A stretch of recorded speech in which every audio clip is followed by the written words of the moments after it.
Donc, bienvenue à tous au nouvel épisode du podcast Hypercroissance. Mon nom est Antoine Gagné et je suis très heureux aujourd'hui de vous présenter le 311e épisode.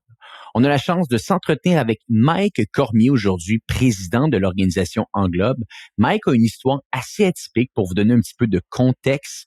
Il a rejoint l'organisation Crandall en 1999 comme responsable de la trésorerie. Et à travers le temps, il a gravi les échelons pour finalement devenir président de cette même organisation en 2011. Et de 2011 à 2018, il a été capable de présider l'organisation. Pour vous donner un petit peu de contexte, il rentre dans l'entreprise, ils étaient une dizaine d'employés et à la fin de 2018, ils sont plus d'une centaine d'employés. Et c'est à ce moment que Englobe, une beaucoup plus grande entreprise qu'eux, cogne à leur porte pour venir les acquérir. Et après plusieurs mois de négociations, finalement, Mike et l'équipe de Crandall acceptent de rejoindre les rangs de Englobe.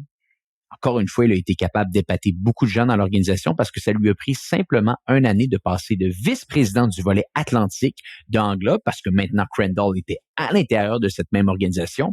Et après avoir été VP Atlantique, ils lui ont donné les clés pour devenir président de la dite organisation Englobe.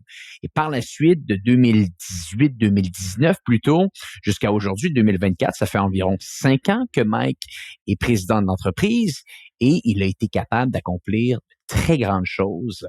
Ils ont fait plusieurs acquisitions dans les dernières années. Je pense juste en 2021, ils ont réalisé plus de 3 acquisitions. C'est une organisation qui a 3000 employés partout à travers le Canada, 71 bureaux.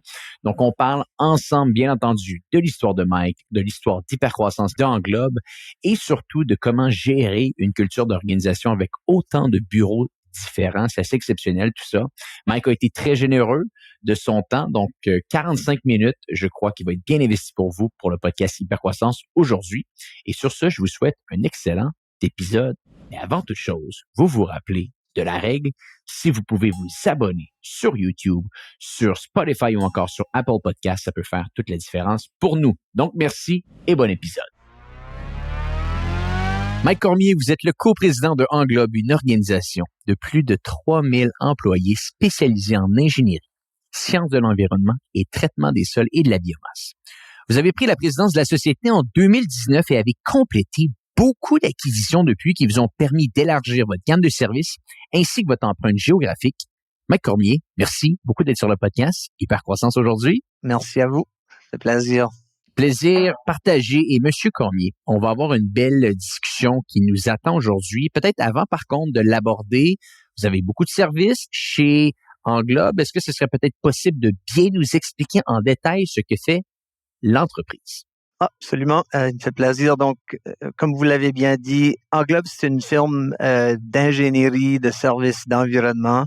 Donc, on a des ingénieurs, des technologues, des scientifiques, des professionnels qui font de la conception et de l'assurance de qualité de grands ouvrages. Donc, l'infrastructure des grands projets, c'est surtout là où nous sommes.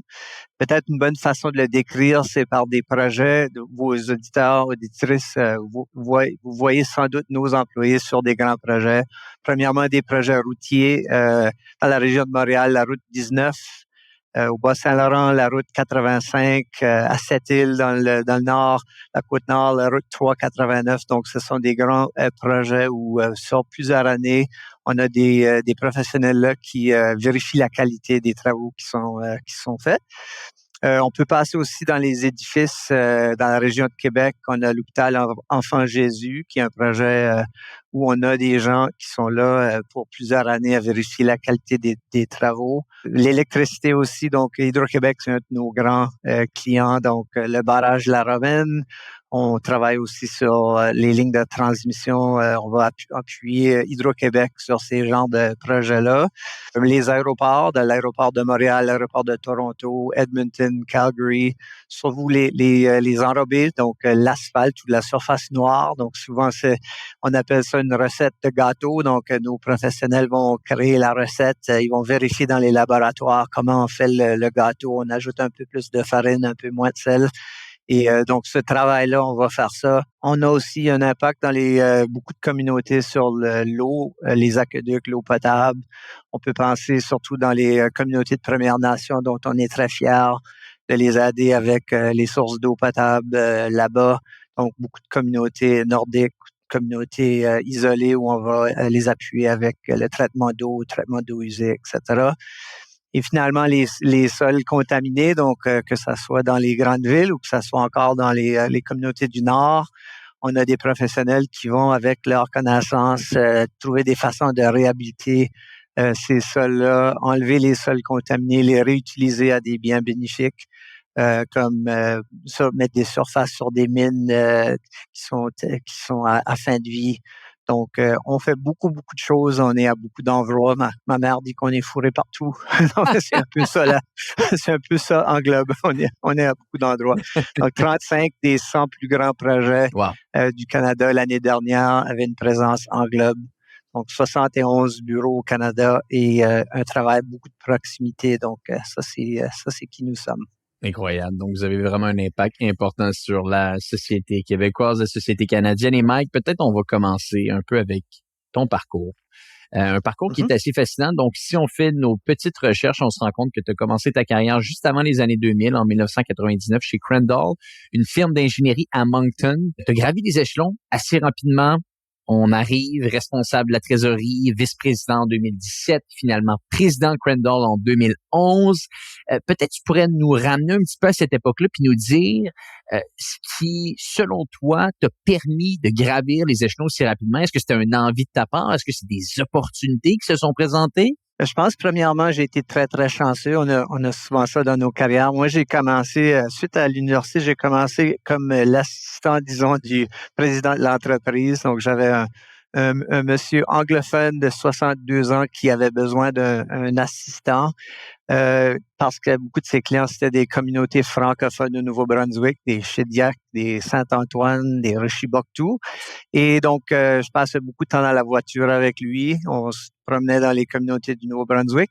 Et ces temps-là, je posais beaucoup de questions. J'ai appris beaucoup à propos de l'entreprise. Qu'est-ce que c'est d'être entrepreneur? Des principes de base que j'ai appris au tout début de carrière, que j'utilise encore aujourd'hui.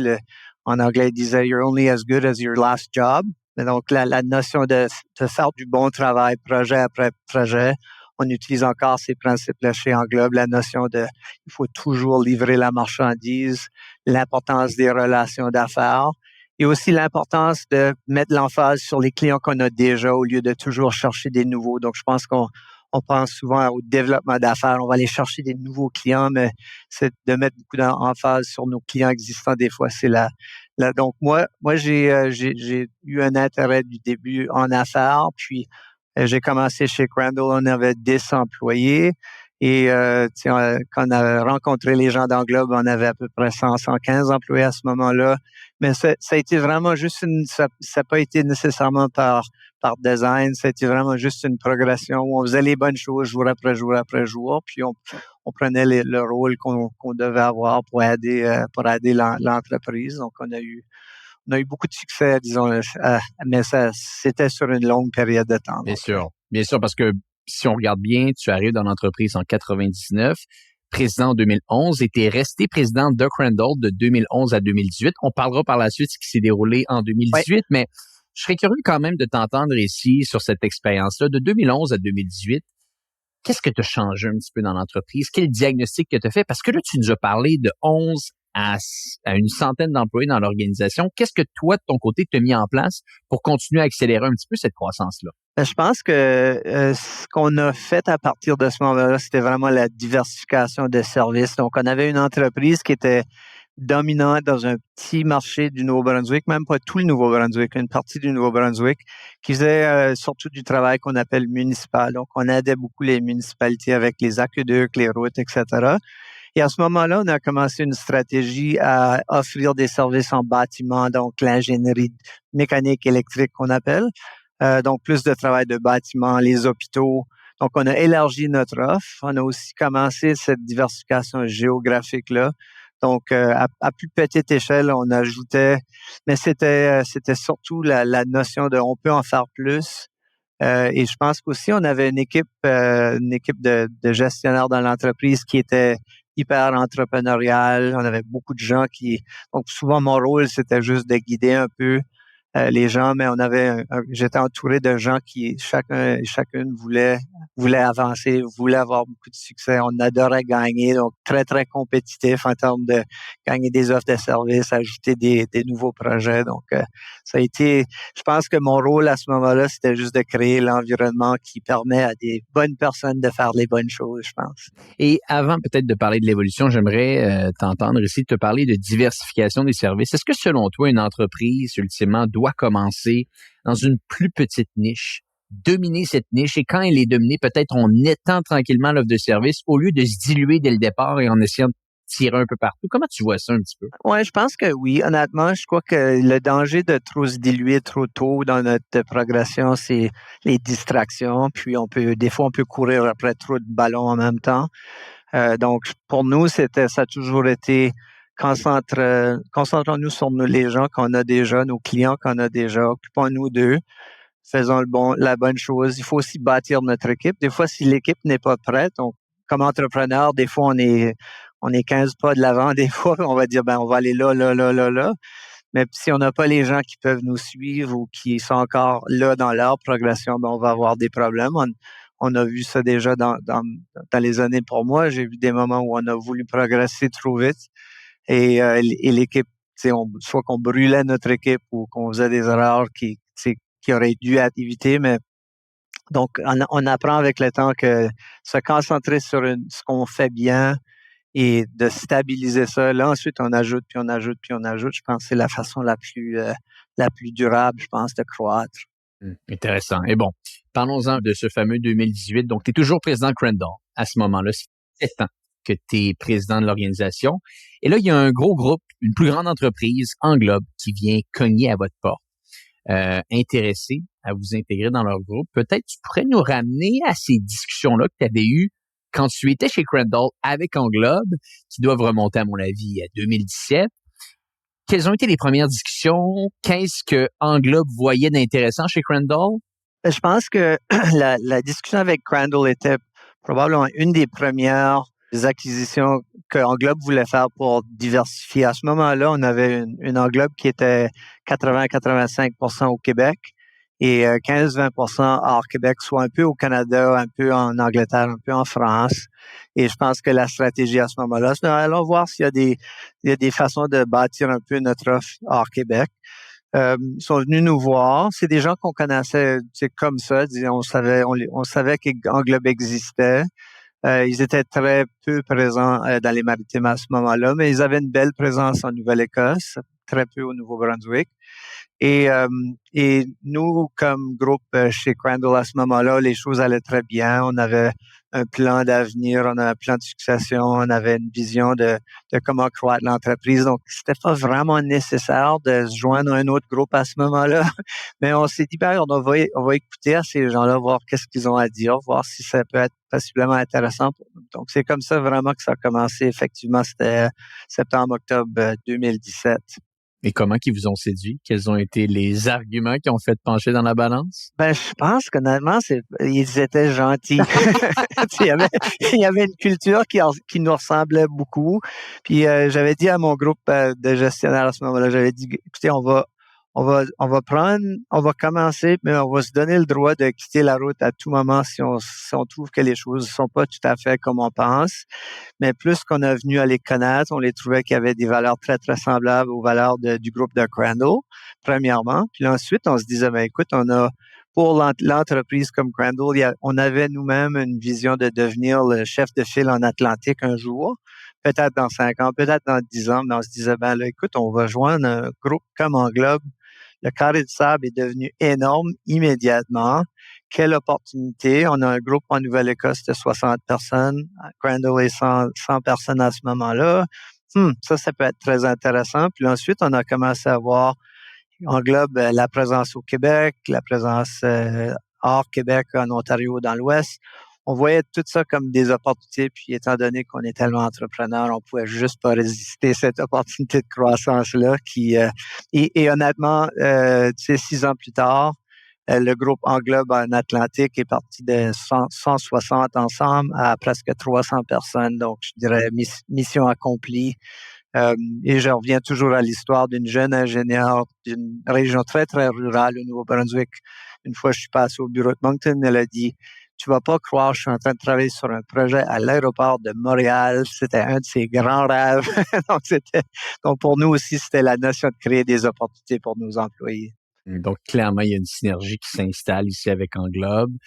Et toi, tu es président de Crandall et tu arrives dans l'organisation comme vice-président des opérations atlantiques. Est-ce que ce serait bien d'expliquer un peu ton rôle comme jour président de Crandall, entre parenthèses, mais pour le volet Englobe dans le domaine atlantique, c'est un peu ça qui se déroulait?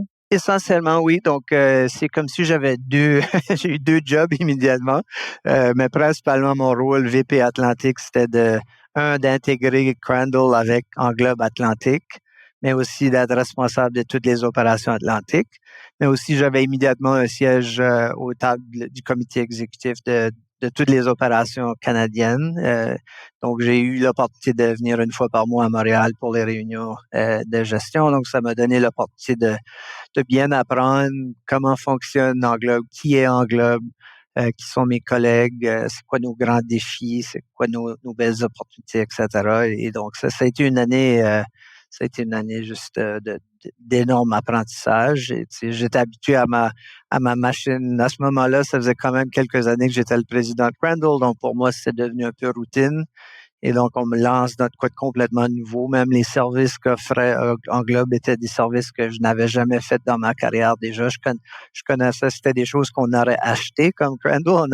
On aurait embauché une autre firme pour faire ça. Mais donc, il y a eu beaucoup d'apprentissage. Mais un peu comme la première fois qu'on a rencontré les gens d'Englobe, on voyait aussi des valeurs communes entre les gens. Ouais. Et j'aimerais te poser une question, Mike, ici, que je trouve donc fascinante. Il y a énormément de gens qui sont venus sur le podcast qui ont soit fait des acquisitions ou d'un autre côté ont vendu leur entreprise. Et il y a toujours un petit peu ce défi-là qui s'intègre au niveau de la transition, plutôt de l'intégration. Utilisons le bon terme, mais c'est de l'intégration d'une organisation dans une autre. Avec le recul et force est d'admettre que l'intégration a été, il y a sûrement eu des défis, mais au final, ça a été un grand succès. On a simplement regardé ton rôle aujourd'hui qui est président de l'entièreté de l'organisation. Avec l'expérience que tu as aujourd'hui, comment tu pourrais peut-être aider nos auditeurs qui nous écoutent et qui sont peut-être en passe de faire ces types de transactions-là, de les aider sur ces fameuses intégrations? Quelles sont les choses qu'avec du recul, tu referais et peut-être les choses que tu ne referais pas? Ben, je pense, on dit toujours, acheter une entreprise, c'est la partie facile. C'est l'intégration. C'est là où est vraiment la magie. N'importe qui peut, si tu as assez de sous dans tes poches, tu peux acheter une entreprise, mais l'intégrer, c'est la magie. Je pense pour nous, les cas où ça a été, disons, entre guillemets, plus facile, c'est quand on a une culture commune. Donc, pour nous, on passe beaucoup de temps en acquisition, en exploration de firmes potentielles sur est-ce qu'on voit les choses de la même façon. Et je pense que si on n'a pas quelqu'un du bord de l'entreprise qui se joint à nous, qui voit les choses un peu de la même façon que nous-mêmes, ça va être difficile. Donc, ça te prend un champion du bord de l'entreprise qui se joint à ton groupe.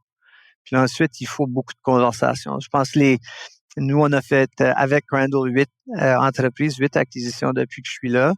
Et je dirais que les cas où ça s'est mieux passé, c'est quand on passait beaucoup de temps avec eux et eux, ils venaient à nous connaître. Donc, si on investissait plus de temps à se connaître, les choses vont plus faciles. Si on a eu une époque où on avait plein de distractions, plein de choses, on n'a pas pu passer assez de temps, c'est là où ça devient un peu plus difficile. Éventuellement, ça fonctionne, mais ça prend plus de temps. Mais quand on a des champions de chaque bord, des gens qui viennent à se connaître, là, tu vois que les choses, parce qu'on voit ultimement, on a tous bénéfice de bien intégrer.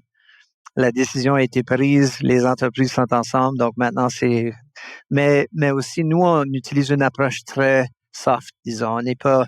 On n'essaie pas d'être dominant dans ça, on essaie de reconnaître que ça prend du temps, on essaie aussi d'être sensible aux réalités des employés.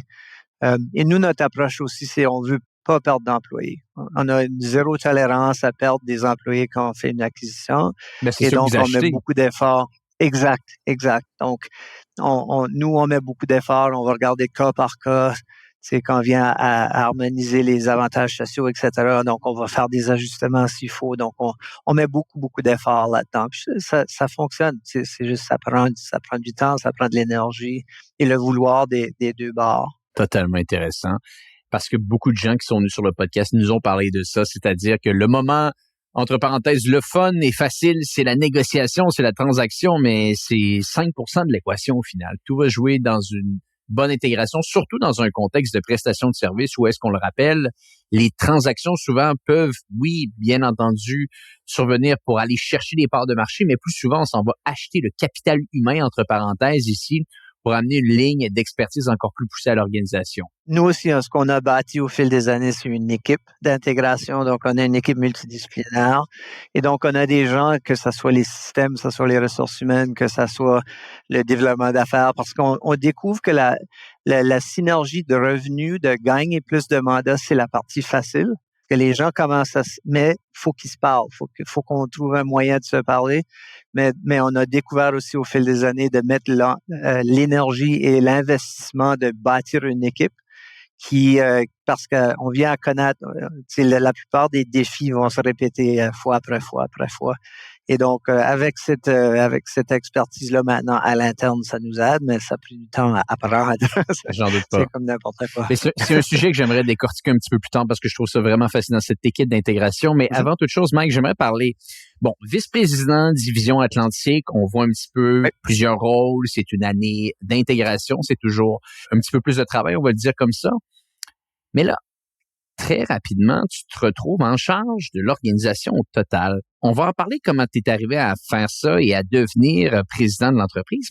Est-ce que ça t'avait été dit avant? Est-ce qu'on t'a parlé de ça quand on est venu cogner à la porte de Crandall en 2018? On a vu ton profil, on sent que tu pourrais être dans la ligne de succession de la présidence d'Englobe. Est-ce que ça avait été discuté? Non, pas du tout. Non. Donc, non. Et honnêtement, quand on m'en a parlé, quand ça commence premièrement, je me questionnais moi-même. J'avais géré une entreprise de 100 personnes. Donc, on parle d'une entreprise à ce moment-là, 2000 personnes.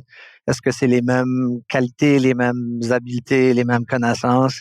Mais ultimement, on s'est rendu là, surtout avec le fait que pendant l'année, j'avais venu à connaître l'équipe, les gens qui représentaient les autres régions comme le Québec, les gens des services corporatifs. Puis on était honnêtement devenus déjà très proches, déjà même des amis. Puis je pense que j'avais le soutien de tous ces gens-là. Puis je pense qu'on savait aussi qu'on avait de quoi bâtir. Puis je pense que l'énergie, le désir, le défi, ces grands défis-là sont vraiment difficiles à éviter des fois quand ils sont devant nous. Donc ça s'est passé assez rapidement. Puis combien de temps? Honnêtement, la transition. Je pense que c'est peut-être une discussion de peut-être un mois de questionnement de comment on organiserait les choses, comment ça serait quoi l'impact. Parce que aussi, il fallait trouver un remplaçant pour l'Atlantique. Si je prenais le rôle de coprésident. Et s'il y a de quoi, je m'imaginais toujours d'être irremplaçable dans les maritimes, mais ça s'est fait dans une semaine. Donc, et les gens me taquinaient parce que l'année d'après, l'Atlantique a eu des meilleurs résultats que l'année quand j'étais là. Donc, des fois, on est plus remplaçable qu'on pense. Mais donc, je pense que ça s'est bien fait. Je suis content de la décision puis la façon aussi qu'on l'a faite, mais on l'a fait de façon très, on a pris notre temps et on l'a fait comme il faut, je pense. Et est-ce que tu as eu personnellement à déménager? Est-ce que tu as eu à changer de localisation? J'ai déménagé pour un bout et là, c'est pendant la pandémie, j'étais dans la région de Montréal et là, finalement, j'ai retourné puis je fais la navette maintenant des maritimes à la région de Montréal quand je travaille. Parce que principalement, je suis à Laval, mais je fais beaucoup de déplacements, disons. À chaque semaine?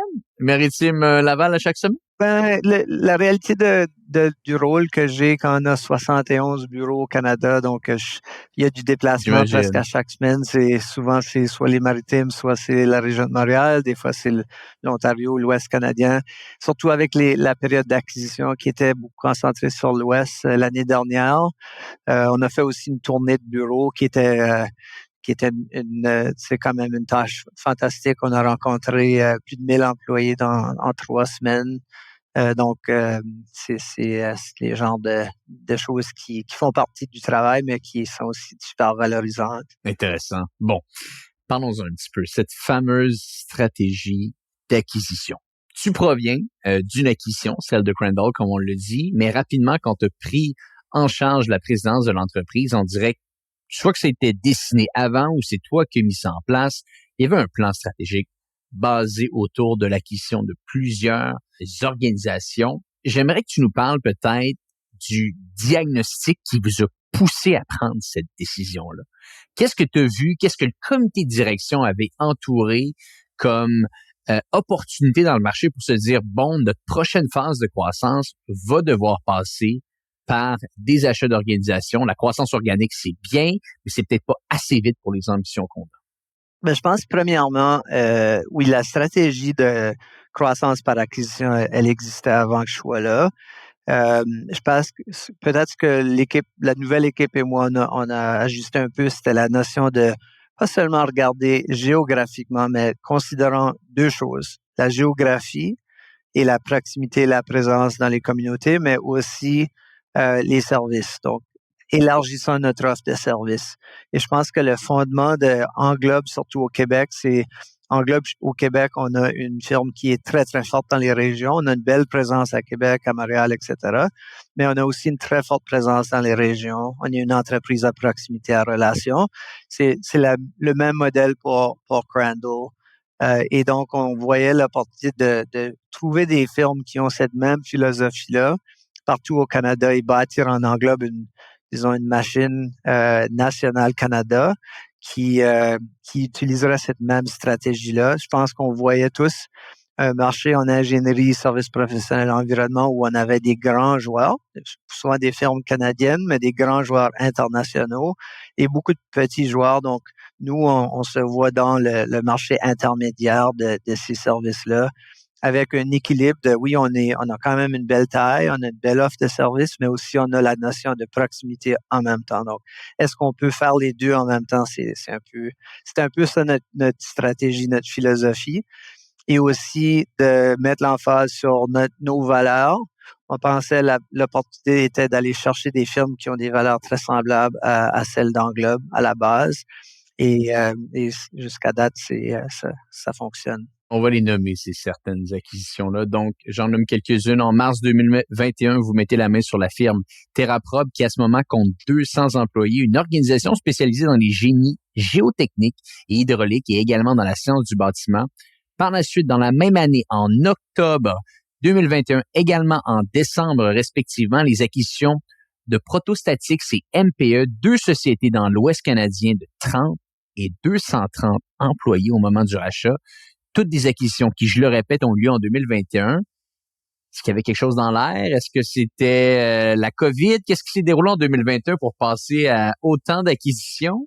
Ben, il y avait deux choses. Je dirais, un, c'était un peu la COVID. Donc, mais deux, les acquisitions, je dis toujours, c'est la page. Donc, on met des lignes à l'eau et on sait jamais. Des fois, tu pognes, je suis des maritimes, des fois, on pogne 6 macros, des fois, tu n'en pognes pas pour 2 heures. C'est un peu la même chose dans ce cas ici. On avait fait 2 acquisitions en 2019, donc on avait cette pause-là en 2020. Mais certainement, on est très, très fiers. Je pense que c'est aussi une évolution de l'équipe. Je pense on a un œil plus affiné, je pense, sur qu'est-ce qu'on recherche, qu'est-ce qui nous apporte du succès. Je pense, avant de même parler de la géographie ou des services, on cherche des gens qu'on pense qui vont bien s'intégrer à nous. Donc, on parlait de ça tantôt. Puis, on a trouvé en MPE, surtout TerraProbe, des gens qu'on pensait qui auraient vraiment un désir de croître, des gens qui voyaient l'opportunité qui englobe le carré de sable énorme pour eux. MPE, petite histoire, il était 230 quand on a fait de l'acquisition. Ils ont dépassé le 300 l'automne dernier, donc déjà au-dessus de 300 personnes. TerraProbe, ils sont presque doublés aussi. Donc, c'est des gens pour qui on donne un peu les clés du char, puis ils décollent. Puis on n'a pas besoin de leur dire, hey, fais ça, fais ci, cherche de la croissance. Ces gens, naturellement, ils voient les opportunités. On a des gens de l'Ouest maintenant qui travaillent avec nos experts au Québec pour essayer de faire des projets nationaux au Canada. Donc, c'est surtout des choses que c'est pas moi ou l'équipe qui va pousser ça, c'est juste naturellement les gens vont venir à se connaître. Donc, c'est pas mal intéressant de voir, surtout pour moi, un peu de l'extérieur, à distance, je trouve ça extrêmement intéressant de voir. Ça doit être gratifiant, très gratifiant. Puis j'aimerais parler un petit peu parce que certains points qui sont très intéressants ici. Première chose, l'écosystème englobe. C'est-à-dire que demain matin, disons, je possède une firme en ingénierie pour une sphère de services spécifique que vous aimeriez acquérir, mettre dans le coffre à outils des services que vous offrez ou dans un endroit géographique qui n'est pas encore desservi. Qu'est-ce que l'écosystème englobe vient m'offrir? Qu'est-ce qui s'est déroulé avec les autres? Est-ce que c'est plus d'expertise, plus de possibilités de faire, entre parenthèses, pardonnez-moi l'anglicisme ici, du cross-selling pour vendre certains services à des clients existants? Comment vous mettez un petit peu la table pour qu'un propriétaire d'une firme se dise « Wow, l'opportunité ne peut pas être ratée ici ». Premièrement, on crée un environnement où le dirigeant de l'entreprise n'est plus seul. OK. Donc, ça, c'est souvent, on se sent souvent seul quand on dirige une entreprise. Tu te fais entourer d'autres entrepreneurs qui ont joint Englobe aussi dans la même dynamique. Donc, ça, c'est numéro 1. Et numéro 2, on met les leaders de chaque groupe ensemble pour qu'ils viennent à se connaître. On a fait un exemple dans l'Ouest, on a fait ce qu'on avait appelé un sommet pour 2 jours. L'objectif, c'était que les gens viennent à se connaître. Donc, ça, c'est le premier élément. Et ça, naturellement, les gens viennent, ah, toi, tu peux faire ça. Ah, je pourrais vendre tes services à mon client et ces genres de lignes-là se font dessiner assez rapidement. Mais ça revient avec, il faut que je puisse te faire confiance parce qu'on a des clients avec qui on travaille, ça fait des décennies. La dernière chose que je veux faire, c'est permettre à un étranger, en guillemets, de venir affecter ma relation. Donc on bâtit ce lien de confiance-là. Et on prend notre temps pour le reste. Donc, les systèmes, c'est la deuxième étape où on aimerait avoir les gens tous sur le système financier unique. Et même, on présente ça de façon positive. On va dire, ça sera plus facile pour toi de faire de la vente croisée si on est tous sur le même système. Bien sûr. Et ultimement, les dernières étapes, c'est la notion de la marque. Etc. Donc, nous, on a une approche qui est vraiment soft dans ce sens-là, puis donc on stresse pas trop avec ces détails-là. Puis, on leur donne aussi l'habilité de venir nous voir, dire, hey, je pense que c'est temps maintenant de changer la marque. Donc, on va pas dire, demain matin, tu changes ta marque. Donc, c'est vraiment cette approche vraiment collaborative-là. Je pense que tu l'as bien dit. On crée un écosystème. Donc, c'est une plateforme ou un écosystème. Et les gens qui sont déjà des dirigeants d'entreprise, des entrepreneurs, ils perdent pas ce qu'ils aiment, qui est effectivement ça. Donc, chaque entité reste entre parenthèses indépendante. C'est un peu comme ça que ça se déroule? Oui, effectivement. Puis là, il y a un moment où on découvre ensemble que, regarde, ça c'est pas vraiment de raison de l'être. La petite histoire, dans le cas de Crandall, on avait des clients qui ont commencé à nous appeler Cranglobe, puis les noms étaient mélangés. Donc nos employés ont dit, garde là, c'est temps qu'on change, on va s'appeler Englobe. Et on était heureux de le faire, mais c'est versus dire demain matin, on fait une acquisition et vous allez tous porter les couleurs d'Englobe. Mais les gens sont fiers de porter les couleurs d'Englobe quand ça vient le temps de le faire. Fascinant. Et bon, parlons maintenant de cette équipe de transition, d'intégration, de parrainage que vous mettez en place. Je serais curieux de connaître un peu l'histoire ici parce qu'il y a beaucoup de gens qui nous ont parlé également sur le podcast qui étaient en forte acquisition constante, qui ultimement n'avaient pas le choix d'avoir une équipe attitrée à ces types de mécanismes-là, même qu'il y avait Vincent Godcharles sur le podcast qui nous disait que quand il faisait des acquisitions, il y avait des parrains qui étaient mis pour chacun des employés pour s'assurer qu'ils soient capables de comprendre comment la grande machine fonctionne. Parle-nous un petit peu de cette équipe-là. Parle-nous également de peut-être certains points que vous êtes fiers d'avoir mis en place avec cette équipe-là qui pourrait aider encore une fois les gens qui nous écoutent aujourd'hui. Mais je pense que pour nous, ça revient à la connexion humaine. Premièrement, c'est là où ça commence. Et je pense que on a toujours un parent de l'acquisition de l'entité. Souvent, c'est dans notre cas, c'est le vice-président principal de la région parce que nous, on s'organise par vice-président principal régional. Donc, s'il y a une acquisition au Québec, c'est le vice-président principal du Québec qui s'occupe ultimement de cette acquisition-là. Et à partir de là, on a des gens qui vont souvent on va faire des connexions par discipline. Donc, si tu es un ingénieur de civil, ben, tu vas avoir quelqu'un de chez Englobe qui va être ton parent et ta connexion. Donc, c'est ce qui est la priorité 1 pour nous. Puis ensuite, dans l'équipe d'intégration, on a une équipe qui est pluridisciplinaire. Donc, on a un volet ressources humaines, on a un volet système, on a un volet TI. Et ces gens-là vont commencer à bien connaître l'entreprise, voir c'est quoi les défis, qu'est-ce qui sont les bonnes choses. Et on va souvent leur demander, OK, c'est quoi vos grands défis? Donc, exemple, nous, on a à l'interne une belle équipe de juridique. Et souvent, une petite entreprise, ils n'ont pas les moyens d'avoir des avocats à l'interne. Donc, on va aussi chercher les choses qu'on peut faire pour leur donner un coup de main. Donc, c'est encore une fois, c'est comme on offre un service. Donc, le service juridique, le service le recrutement, par exemple, qui est un défi pour tout le monde. On a une équipe de 9 recruteurs professionnels chez Englobe. Éventuellement, on va dire, bon, vous voulez de l'aide, on va vous donner de l'aide. Donc, c'est un peu, puis éventuellement, ben, on est tous dans la même famille, puis on a tous avantage d'aider ces groupes-là. Mais nous, on parle jamais de la notion d'acquisition, c'est si tu joins notre plateforme ou notre écosystème, puis je pense, il y a beaucoup d'efforts, étant donné qu'on est des ingénieurs, on traite ça comme un projet. Donc, on a des réunions, puis on a des rapports, puis on fait c'est quand même des calendriers de travaux. On a une chargée de projet professionnel que sa job, c'est de gérer la notion d'intégration. Donc, on met quand Bien même sûr. de la rigueur derrière tout ça. Donc, Puis j'imagine que plus vous grandissez, plus vous gagnez en vélocité sur tous ces aspects-là. C'est-à-dire, plus votre entreprise est grande, plus ça va devenir intéressant et facile d'aller chercher des employés parce que vous avez encore plus de portée, encore plus facile d'aller chercher des clients. Donc, il y a un peu ce principe de prime au vainqueur qui s'installe ici, plus vous êtes capable de grandir, là. oui, je pense aussi l'équipe devient de meilleur en meilleur et on apprend à chaque fois. Puis je pense qu'on se donne aussi la confiance d'aller chercher, de se donner un peu plus d'opportunités d'aller chercher des entités aussi. Donc ça, c'est comme si c'est effet boule de neige un peu. Et là, on a parlé de l'Ouest canadien, on a parlé un petit peu du vol atlantique en début de podcast. Si on parle, on continue en expansion géographique, est-ce qu'il y a d'autres provinces que vous visez, peut-être même d'autres pays? Comment ça se dessine un peu? Ben, on a souvent la discussion à l'interne sur l'international. On a des opérations aujourd'hui un peu en France, un peu en Angleterre. Pour nous, je pense que le Canada, c'est encore, on a encore l'objectif, c'est de continuer à croître, devenir le leader au Canada. Les États-Unis, on se fait tirer souvent par nos clients vers les États-Unis. Donc, je pense de plus en plus, il y a de la pression vers est-ce qu'on va avoir une présence là-bas. Mais on a encore beaucoup de chemin à faire dans le Canada, au Canada même.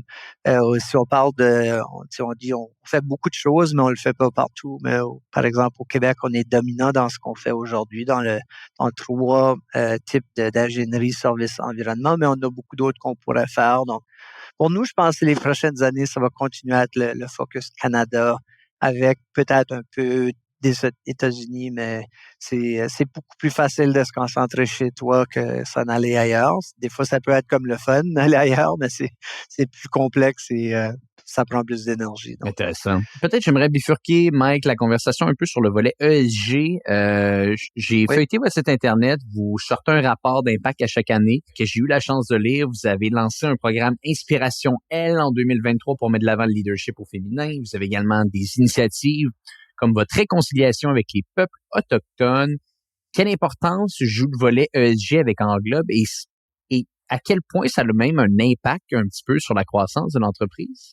C'est une de nos grandes fiertés. Je pense que Englobe est à la base d'une entreprise qui était concentrée sur l'environnement. Donc, les années 60, on faisait du compostage, par exemple, quelque chose qui était c'était pas vraiment connu, pas très populaire. On a monté des technologies pure québécoises. Et donc, le volet environnement de ESG, c'est très naturel pour nous. Mais dans les dernières années, on découvre que le ESG, le S devient de plus en plus important, le volet social. Et souvent, ce que je dis chez nous, c'est nous, on est chanceux parce qu'on a des gens qui ont des connaissances spéciales, des connaissances techniques comme des ingénieurs, des scientifiques, qui peuvent aider les grands défis des communautés aujourd'hui. Donc, le volet S pour nous, c'est qu'est-ce qu'on peut faire pour faire une différence. Et quand on est dans une ère où toutes les entreprises québécoises, canadiennes, il va juste pas avoir assez de gens pour livrer ce qu'on veut faire. Une entreprise qui fait une différence va pouvoir se démarquer. Donc, pour nous, l'année dernière, on a monté une nouvelle version de notre plan. On commence à faire vivre ça. Je suis content que tu as mentionné l'inspirationnel. C'est une idée de Marie-France Lavallée, notre vice-présidente ressources humaines et son équipe que j'adore. Donc, on a eu, je pense, 50 nominations l'année passée, des employés à l'interne de gens. Donc, il y avait une femme dans l'entreprise qui l'avait inspiré. Donc, 50 belles histoires. Et la gagnante, Maria Latella, elle sait même pas pourquoi elle a gagné. Donc, c'est un signe qu'elle était, elle a quand même inspiré plusieurs gens, mais des gens qui normalement n'auraient pas des éloges ou des prix.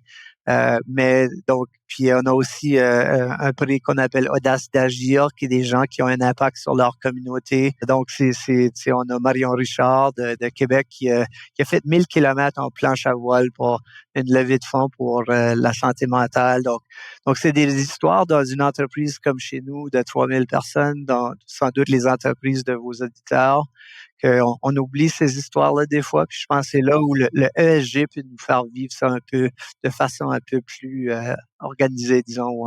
Des fois, faut s'arrêter puis voir les belles choses qu'on fait comme entreprise. Et comment qu'on arrive à garder, maintenir, inspirer une culture de 3000 employés? Souvent, on entend beaucoup de trucs et des astuces pour des organisations de 100, 250 employés. On a des gens dans le domaine public également qui viennent nous parler un petit peu. On avait le président d'Industriel Alliance qui est venu récemment, qui nous a parlé de comment qu'ils maintiennent une culture d'organisation chez IA avec 9000 employés. Il nous le mentionne, c'est pas facile. C'est pas facile, il y a beaucoup de choses à mettre en place. Comment vous, chez Englobe, vous y prenez? Ben nous, ce qu'on fait, premièrement, on a quelques principes de base, et dont le principal, c'est la bienveillance sans compromis. Donc, pour nous, on voit la bienveillance comme étant, on s'occupe les uns des autres, on parle de la santé et sécurité, on fait des belles choses dans les communautés, on aide nos clients, on fait des bons projets. Donc, pour nous, ça, c'est le cœur de l'entreprise. Et à partir de là, la culture est locale. Donc, à 71 bureaux, si vous et moi, on allait se promener puis on allait voir les bureaux, vous verrez qu'ils sont complètement différents. À Rimouski, c'est différent qu'à Sept-Îles, c'est différent qu'à Varennes ou c'est différent qu'à Thunder Bay.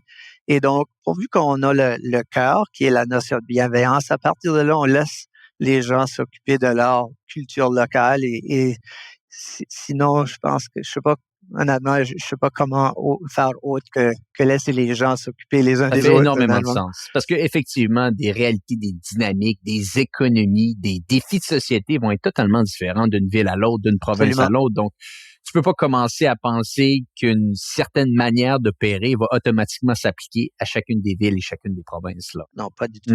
Intéressant. Bon, Mike, peut-être avant de passer à certaines questions un petit peu plus personnelles que j'aime toujours avoir avec mes invités, qu'est-ce qui vous attend pour la suite? Est-ce qu'on a toujours faim d'ambition, on veut grandir, plus de lignes de service? Qu'est-ce qui vous attend? Je pense que c'est oui, oui, oui à toutes ces choses-là, mais effectivement, tu sais, on est dans un domaine où les défis de société vont pas s'arrêter dans les prochaines années, pas juste 2 prochaines années, mais 10, 15 prochaines années. C'est les défis des grandes villes avec la population croissante, les défis du changement climatique, les défis de la transformation, la décarbonisation de la société aussi.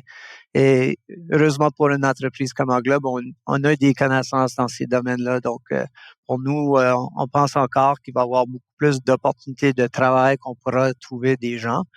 Et je pense pour nous, étape 1, c'est de continuer à se concentrer sur la notion d'employeur de choix. Tu sais, la notion de ESG, comme on a parlé tantôt, je pense que c'est une façon de se démarquer aussi, d'envoyer le message à des futurs employés que nous, on fait une différence chez nous et venez nous aider à faire cette différence-là. Donc, je pense que ça va être là où va être beaucoup nos efforts. Les acquisitions vont continuer aussi. J'espère que ça puisse continuer à chaque année d'amener des belles entreprises dans notre environnement. Mais je pense qu'on est vraiment au tout début de ce qu'on a commencé il y a quelques années, que les gens ont commencé longtemps avant moi. Mais à partir de ce cœur-là qui est la bienveillance, il n'y a pas de fin, je pense, à notre chemin futur. Beaucoup d'ambition, j'adore ça. Et bon, Mike, des petites questions personnelles que j'aime toujours savoir de mes invités. Lecture. Est-ce qu'il y a des livres d'affaires, de management qui t'ont marqué, que tu pourrais partager avec notre audience? Ouais, j'ai juste il y a quelques semaines commencé à lire le livre Couche-tard ou l'audace de réussir, l'histoire de Alain Bouchard que j'aime beaucoup. J'ai pas terminé encore, mais c'est un livre très intéressant, un vrai entrepreneur qui a bâti à peu près de rien une machine complètement intéressante.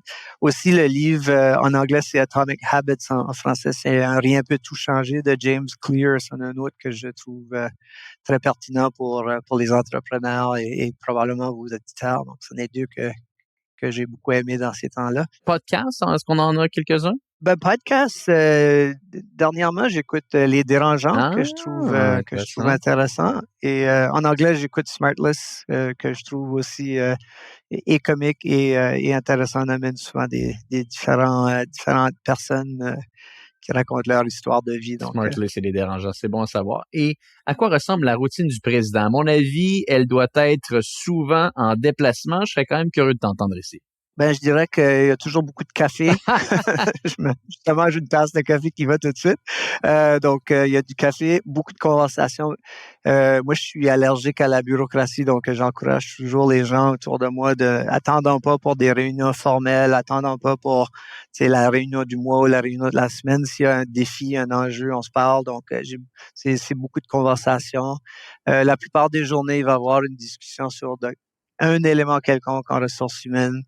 Donc souvent on va parler de ces choses-là et ultimement les acquisitions, c'est un élément où on va peut-être pas chaque jour, mais je dirais qu'il y a très peu de semaines où je vais pas passer du temps à regarder quelque chose relatif à la croissance, relatif aux acquisitions. J'en doute pas, parce que ça fait partie de votre travail essentiellement maintenant, de trouver les nouvelles lignes de croissance, les nouvelles organisations qui vont se joindre au groupe. Là. Mais je pense que le rôle dans toute entreprise, notre rôle souvent, c'est on devient chef d'orchestre. Donc, on a des super bonnes personnes qui font leur travail. On est là pour les guider, répondre à des questions, poser des questions ici et là. Mais ultimement, quand on compare mon rôle comme à 100 personnes versus aujourd'hui à 3000 personnes, il y a beaucoup d'éléments qui sont plus faciles à gérer une entreprise de 3000 personnes que 100 personnes. Parce qu'à 100 personnes, on est le plombier, on est l'électricien, on est tout et tout et tout. Tandis que dans une plus grande entreprise, on est entouré de professionnels qui font leur travail, puis on est souvent juste, on guide plus, on pose des questions et on guide plus que rien d'autre. Intéressant. Mike, pour terminer, si on veut en apprendre un petit peu plus sur vous, peut-être si on veut travailler pour vous, devenir client ou même qu'on a une organisation dans votre ligne d'expertise et qu'on aimerait se joindre à vous, meilleur endroit pour vous rejoindre? Site web, englobecorp.com. Donc, il y a un endroit pour vous pourrez vérifier l'information. Donc, faites-nous signe. Aussi LinkedIn, je suis là. Donc, faites-moi signe si jamais vous voulez plus d'informations sur Englobe. C'est qu'on mettra des liens dans les notes de l'épisode. Mike Cormier, totalement fascinant. Une carrière exceptionnelle. Commence chez Crandall, termine chez Englobe, président, 3000 employés. C'est assez impressionnant. J'espère que les gens qui écoutent le podcast aujourd'hui vont avoir été autant impressionnés et fascinés que moi. Donc, je te remercie. Et pour les gens qui nous écoutent, eh bien, on se dit à bientôt pour un prochain épisode du podcast Hypercroissance.